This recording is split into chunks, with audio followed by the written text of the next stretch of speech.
Қала әкімшілігі және мәдениет бөлімінің ұйымдастыруымен әнші композитор Ержан Серікбаевтың үйіне мемориалдық тақтайша қойылды.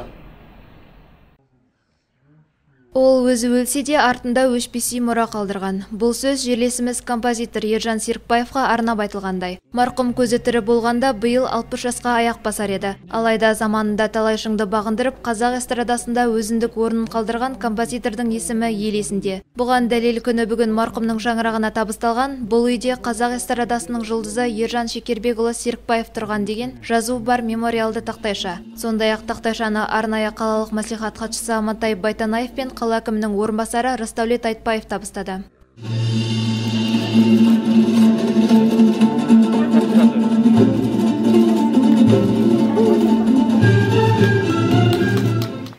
Осындай киелі істер ары жалғасын таба бер.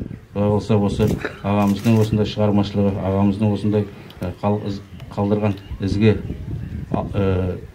өлеңдері, әндері, шығармашылықтары бойымызда дарып, ары-қарап өскелең ұрпақтың, замандастарымыздың рухына үлкен бір тағзым беріп, ары-қарап жалғасын табады деген ойдамын. Бүгінгі мынау ағамызды еске алып түсіріп атқан мынау мемориалды тақтайшамыз құтты, мен ойлаймын, бұл алғашқы қадамдардың бірде ары-қарап осындай ағамызды ары-қарап дәріптеу мақсатында игі тірліктердің бастамасы бола береді деген осындай ойым бар. Рахмет. Серікбаев Ержан Шекербекұлы 1961 жылдың 29 желтоқсанында Арыс қаласында дүниеге келген. Жастайынан өнер мен спортты серік еткен композитор Алматыдағы эстрада және цирк студиясында әйгілі әншілер Зейнеп Қойшыбаева мен Лаки Кесоглудан дәріс алып Гүлдер би ансамблінің құрамында өнер көрсеткен. Шара барысында марқұмның анасы Балақыз Серікбаева ұлының жастайынан алғырда ақылды, өнерпаз болып өскенін тілге тиек етіп көзіне жас алды. Қуанып отырмын, айналайын, Ержанды еске алғандарыңа. Жым-жырт болып кетіп еді, ойбай жақсы болды ау деп. Айналайын, рахмет. Көкөні өсе берсін, өне берсін түге. Ержаным өз кішкентай кезінен жақсы болып өсті. Тәртіпті болып өсті. Айналайын. Әнді айтып, әрмияға кетті, әрмиядан кегесін ән шығарды жырағым. Келді де ән шығара бастады. Сол әнін көбейтіп, артына қалдырып кетті жырағымнекі. Соның әнін есткен сайын төбеміз көкке тиеді, айналайын. Ержан көрінеміз деп Арыс каналдан қарап отырам, қашан көрінер екен деп. Көрсетпей қойды ғой іш. Көрсет апа. Шәмшінде сөйтіп көрсетіп еді, баяғыда деймін. Мен тірі кезде көргенім жақсы қой. Деймін ғой жаңа, айналайын. Рахмет жырағым. Кімге рахмет, айналайын, келгені 2 ай болды ма, 3 ай болды ма?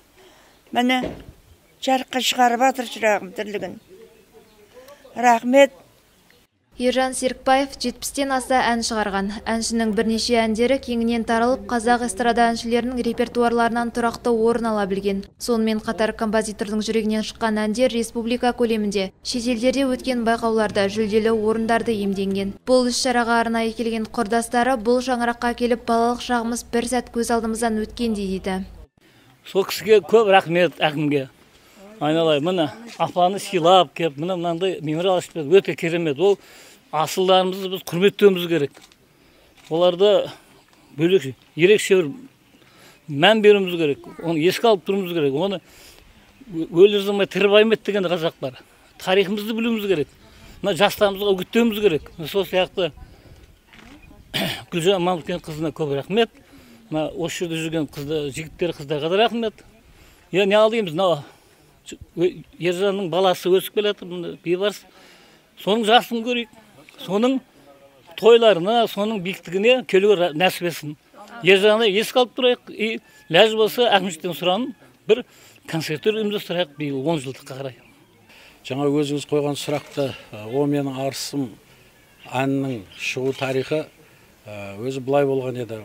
Ержан, өзіміз Шымкентте тұрамыз, Ержанмен жақын бір мөлтек-ауданында тұрамыз. Сонымен бір күн звондады, Айдар, о менің арысым деген әнді шығардым. Соны келіп бір тыңдап кетсең, бағасын берсең деп.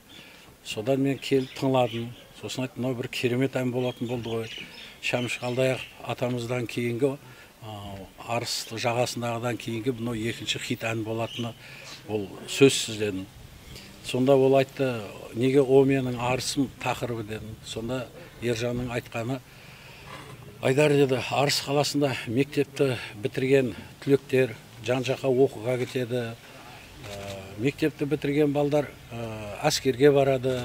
Содан мектеп түлектерінің 10 жылдық, 15 жылдық, 20-25 жылдық, 30-40 жылдық кездесулер болады. Сонда осы Арыс қаласына келген Арыстың осы ұл қыздары вокзалдан, пойыздан түскен кезде, о, менің Арысым деп түссін. Көлікпен келгендері Арыс өзенінің үстіндегі орналасқан көпірден өткен кезде, о, менің Арысым деп келсін, туған жерге деген ыстық лебізін білдіріп келсін деген сондай ниетпен осы о, менің Арысым әнін шығарды. Мен біріншіден бүгін осы Арыс халқының тұрғылықты жергілікті халықтарын құттықтағым келіп отыр шын жүректен. Оның ішінде Арыс қаласының әкімі Гүлжан Мамытқызы Құрманбекова қарындасымызға үлкен рахмет. Шара соңында мәслихат хатшысы Амантай Байтанаев іс-шаралар мұнымен тоқталмайтындығын, алдағы уақытта біршама жоспарланған істердің бар екендігін жеткізді. Гүлбану Омархан, Бағдат Қайратұлы, RTV жаңалықтары.